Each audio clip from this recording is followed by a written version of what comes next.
வெளிப்படுத்தின விசேஷம் 10ஆம் அதிகாரம். பின்பு பலமுள்ள வேறொரு தூதன் வானத்திலிருந்து இறங்கி வர கண்டேன். மேகம் அவனை சூழ்ந்திருந்தது. அவனுடைய சிரசின் மேல் வானவில் இருந்தது. அவனுடைய முகம் சூரியனைப் போலவும் அவனுடைய கால்கள் அக்கினி ஸ்தம்பங்களைப் போலவும் இருந்தது. திறக்கப்பட்ட ஒரு சிறு புஸ்தகம் அவன் கையில் இருந்தது.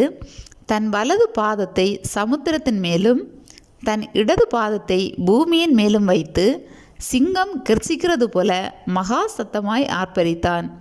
அவன் ஆர்ப்பரித்தபோது 7 இடிகளும் சத்தமிட்டு முழங்கின.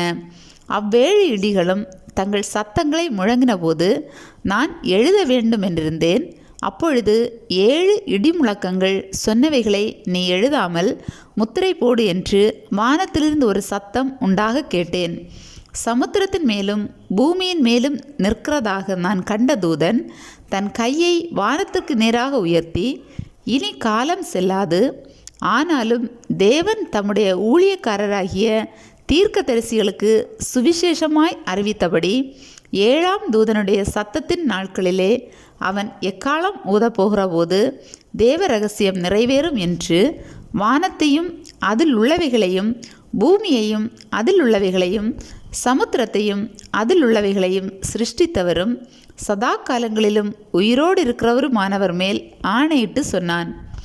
நான் வானத்திலிருந்து பிறக்க கேட்ட சத்தம் மறுபடியும் என்னுடனே பேசி, சமுத்திரத்தின் மேலும் பூமியின் மேலும் நிற்கிற தூதனுடைய கையில் இருக்கும் திறக்கப்பட்ட சிறு புஸ்தகத்தை நீ போய் வாங்கிக்கொள் என்று சொல்ல, நான் தூதனிடத்தில் போய் அந்த சிறு புஸ்தகத்தை எனக்கு தாரும் என்றேன்.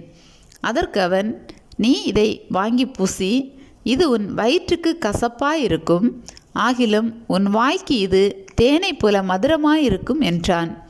நான் அந்த சிறு புஸ்தகத்தை தூதனுடைய கையிலிருந்து வாங்கி அதை புசித்தேன். என் வாய்க்கு அது தேனை போல மதுரமாயிருந்தது. நான் அதை புசித்த உடனே என் வயிறு கசப்பாயிற்று. அப்பொழுது அவன் என்னை நோக்கி, நீ மறுபடியும் அநேக ஜனங்களையும் ஜாதிகளையும் பாஷைக்காரரையும் ராஜாக்களையும் குறித்து தீர்க்க தரிசனம் சொல்ல வேண்டும் என்றான்.